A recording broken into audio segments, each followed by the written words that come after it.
When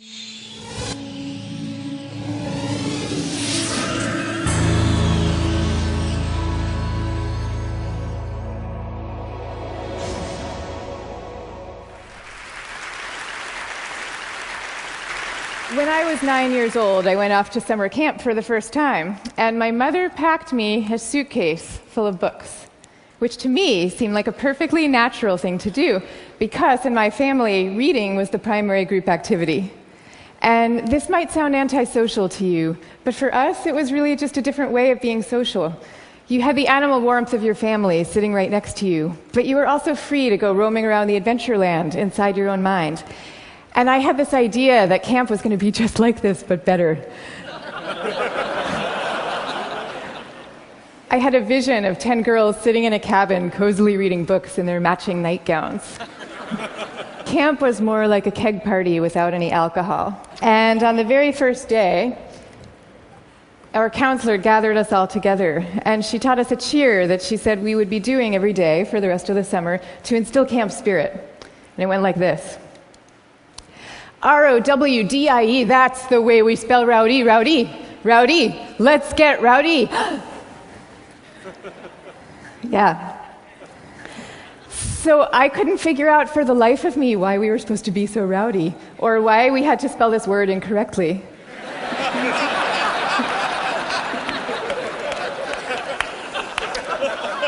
But I recited the cheer. I recited the cheer along with everybody else. I did my best. And I just waited for the time that I could go off and read my books. But the first time that I took my book out of my suitcase, the coolest girl in the bunk came up to me and she asked me, "Why are you being so mellow?" Mellow, of course, being the exact opposite of R-O-W-D-I-E. And then the second time I tried it, the counselor came up to me with a concerned expression on her face, and she repeated the point about camp spirit and said we should all really work very hard to be outgoing.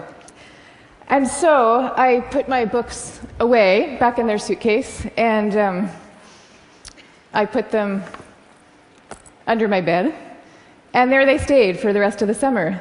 And I felt kind of guilty about this. I felt as if the books needed me somehow, and they were calling out to me, and I was forsaking them. But I did forsake them, and I didn't open that suitcase again until I was back home with my family at the end of the summer. Now, I tell you this story about summer camp. I could have told you 50 others just like it. All the times that I got the message that somehow my quiet and introverted style of being was not necessarily the right way to go, and that I should be trying to pass as more of an extrovert.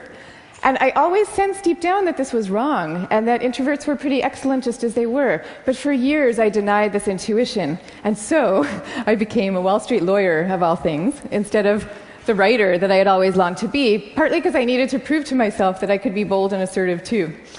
And I was always going off to crowded bars when I really would have preferred to just have a nice dinner with friends.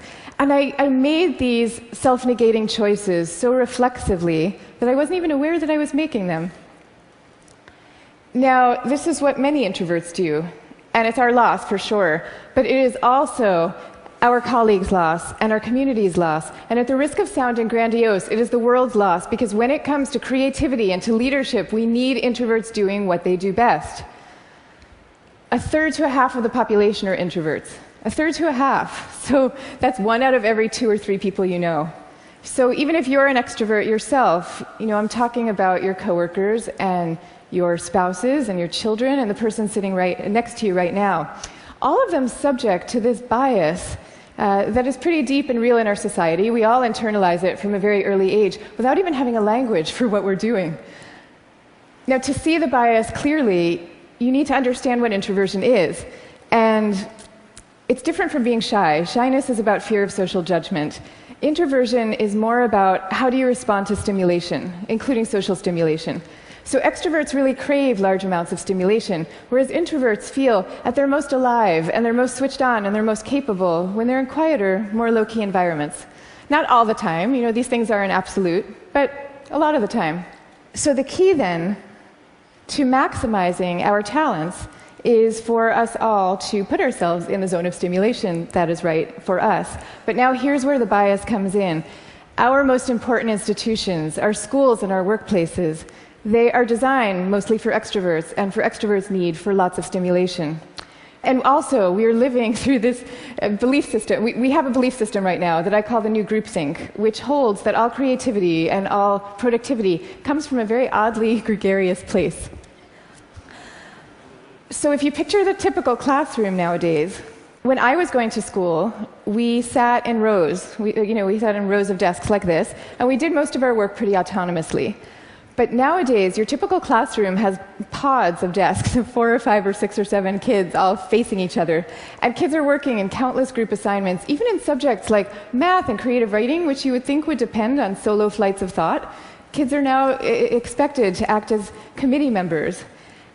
And for the kids who prefer to go off by themselves or just to work alone, those kids are seen as outliers often, or worse, as problem cases.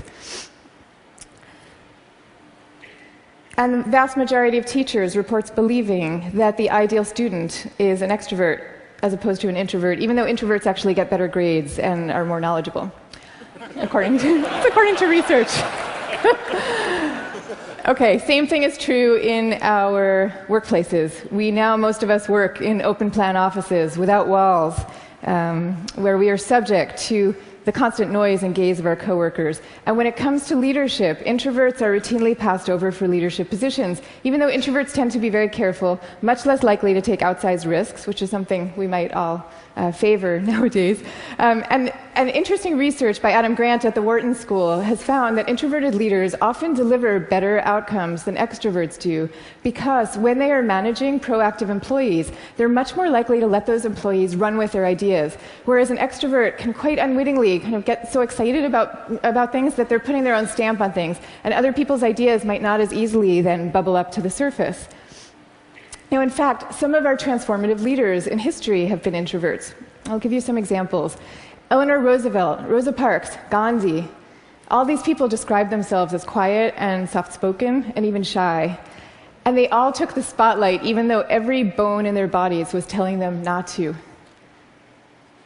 And this turns out to have a special power all its own, because people could feel that these leaders were at the helm, not because they enjoyed directing others, and not out of the pleasure of being looked at. They were there because they had no choice, because they were driven to do what they thought was right.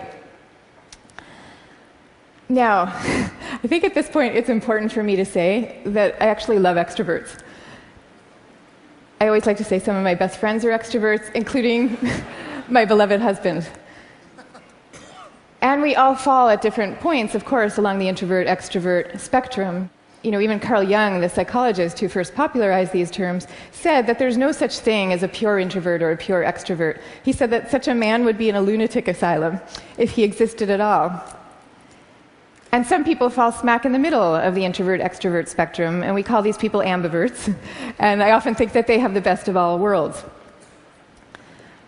But many of us do recognize ourselves as one type or the other. And what I'm saying is that culturally, we need a much better balance. We need more of a yin and yang between these two types.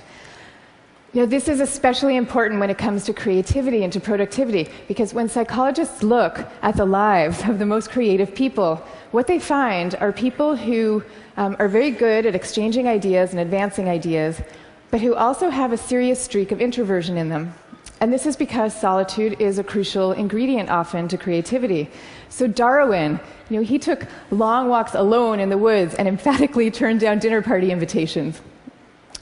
Theodore Geisel, better known as Dr. Seuss, he dreamed up many of his amazing creations in a lonely bell tower office that he had in the back of his house in La Jolla, California.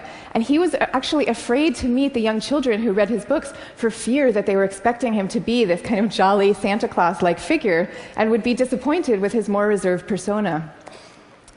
Steve Wozniak invented the first Apple computer sitting alone in his cubicle in Hewlett-Packard, where he was working at the time. And he says that he never would have become such an expert in the first place had he not been too introverted to leave the house when he was growing up. Now, of course, this does not mean that we should all stop collaborating. And case in point is Steve Wozniak famously coming together with Steve Jobs to start Apple Computer.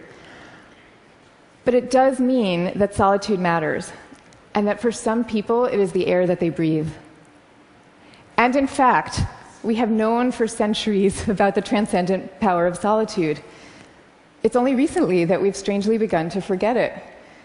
If you look at most of the world's major religions, you will find seekers Moses, Jesus, Buddha, Mohammed, seekers who are going off by themselves, alone, to the wilderness, where they then have profound epiphanies and revelations that they then bring back to the rest of the community. So no wilderness, no revelations. This is no surprise, though, if you look at the insights of contemporary psychology. You know, it turns out that we can't even be in a group of people without instinctively mimicking their opinions, even about seemingly personal and visceral things like who you're attracted to. You will start aping the beliefs of the people around you without even realizing that that's what you're doing. And groups famously follow the opinions of the most dominant or charismatic person in the room, even though there's zero correlation between being the best talker and having the best ideas. I mean, zero. So you might be following the person with the best ideas, but you might not. And do you really want to leave it up to chance? Much better for everybody to go off by themselves, generate their own ideas, freed from the distortions of group dynamics, and then come together as a team to talk them through in a well-managed environment and take it from there. Now, if all this is true, then why are we getting it so wrong? Why are we setting up our schools this way and our workplaces? And why are we making introverts feel so guilty about wanting to just go off by themselves some of the time? One answer lies deep in our cultural history. Western societies, and in particular the US, have always favored the man of action over the man of contemplation. But in America's early days, we lived in what historians call a culture of character, where we still, at that point, valued people for their inner selves and their moral rectitude. And if you look at the self-help books from this era, they all had titles with things like character, the grandest thing in the world. And they featured role models like Abraham Lincoln, who was praised for being modest and unassuming. Ralph Waldo Emerson called him a man who does not offend by superiority. But then we hit the 20th century, and we entered a new culture that historians call the culture of personality. You know, what happened is we had evolved from an agricultural economy to a world of big business. And so suddenly people are moving from small towns to the cities. And instead of working alongside people they've known all their lives, now they are having to prove themselves in a crowd of strangers. So quite understandably, qualities like magnetism and charisma suddenly come to seem really important. And sure enough, the self-help books change to meet these new needs. And they start to have names like How to Win Friends and Influence People. And they feature as their role models really great salesmen. So that's the world we're living in today. That's our cultural inheritance. Now, none of this is to say that social skills are unimportant. And I'm also not calling for the abolishing of teamwork at all. The same religions who send their sages off to lonely mountaintops also teach us love and trust. And the problems that we are facing today in fields like science and in economics are so vast and so complex that we are going to need armies of people coming together to solve them, working together. But I am saying that the more freedom that we give introverts to be themselves, the more likely that they are to come up with their own unique solutions to these problems. So now, I'd like to share with you what's in my suitcase today.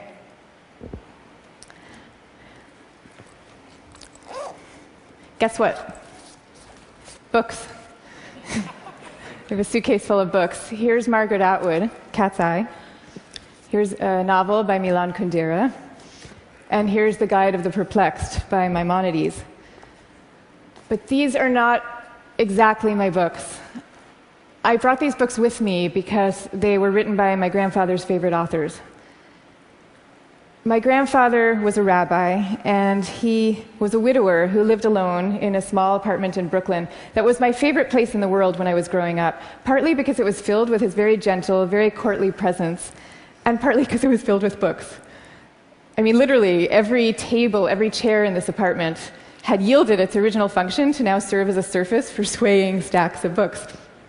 Just like the rest of my family, my grandfather's favorite thing to do in the world was to read. But he also loved his congregation, and you could feel this love in the sermons that he gave every week for the 62 years that he was a rabbi. He would take the fruits of each week's reading, and he would weave these intricate tapestries of ancient and humanist thought, and people would come from all over to hear him speak. But here's the thing about my grandfather. Underneath this ceremonial role, he was really modest and really introverted, so much so that when he delivered these sermons, he had trouble making eye contact with the very same congregation that he had been speaking to for 62 years. And even away from the podium, when you called him to say hello, he would often end the conversation prematurely for fear that he was taking up too much of your time. But when he died at the age of 94, the police had to close down the streets of his neighborhood to accommodate the crowd of people who came out to mourn him. And so these days, I try to learn from my grandfather's example in my own way. So I just published a book about introversion, and it took me about 7 years to write. And for me, that 7 years was like total bliss, because I was reading, I was writing, I was thinking, I was researching. It was my version of my grandfather's hours a day alone in his library. But now, all of a sudden, my job is very different. And my job is to be out here talking about it, talking about introversion.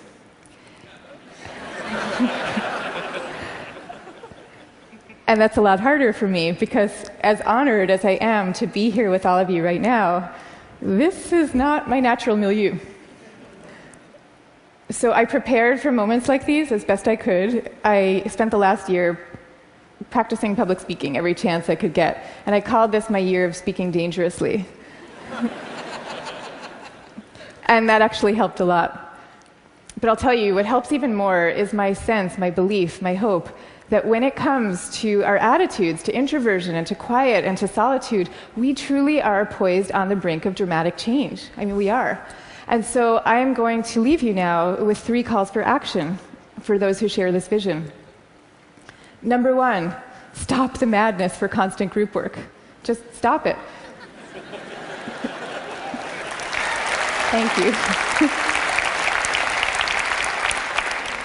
And I want to be clear about what I'm saying, because I deeply believe our offices should be encouraging casual, chatty, cafe-style types of interactions, the kind where people come together and serendipitously have an exchange of ideas. That is great. That's great for introverts, and it's great for extroverts.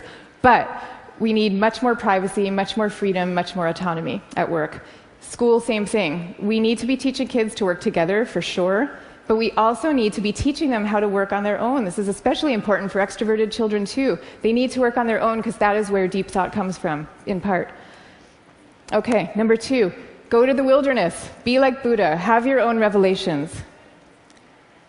I'm not saying that we all have to now go off and build our own cabins in the woods and never talk to each other again.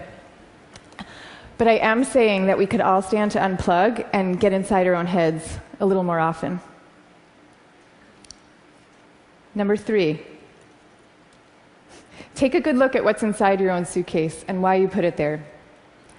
So extroverts, maybe your suitcases are also full of books, or maybe they're full of champagne glasses or skydiving equipment. Whatever it is, I hope you take these things out every chance you get and grace us with your energy and your joy. But introverts, you being you probably have the impulse to guard very carefully what's inside your own suitcase. And that's okay. But occasionally, just occasionally, I hope you will open up your suitcases for other people to see, because the world needs you and it needs the things you carry. So I wish you the best of all possible journeys and the courage to speak softly. Thank you very much. Thank you. Thank you. Thank you. Thank you.